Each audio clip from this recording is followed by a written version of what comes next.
బా ఏమైంది వీణా అలా వచ్చావు?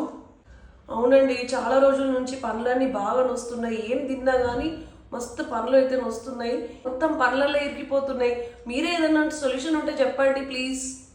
వీణా, నువ్వు ఏం బాధపడకు.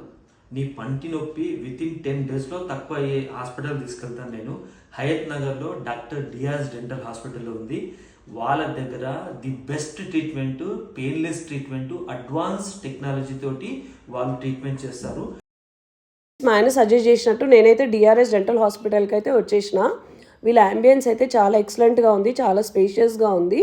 ఫస్ట్ నేను అపాయింట్మెంట్ తీసుకున్నాను, చాలా బాగా రిసీవ్ చేసుకున్నారు. వీళ్ళు ఏం సజెస్ట్ చేశారంటే విత్ లేటెస్ట్ టెక్నాలజీతోని ఫుల్ మౌత్ ఎక్స్రే తీస్తామని చెప్పారు.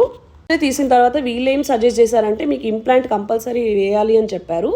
నేను చాలా భయపడ్డాను ఎంత పెయిన్ అవుతుందో అని. బట్ విత్ పెయిన్లెస్ ప్రొసీజర్తోని నాకు 20 మినిట్స్లోనే వీళ్ళు ట్రీట్మెంట్ అయితే చేశారు. చాలా బాగా ట్రీట్మెంట్ చేశారు. అండ్ చిన్న పిల్లలకి ఇక్కడ చాలా మంచిగా హ్యాండిల్ చేస్తున్నారు.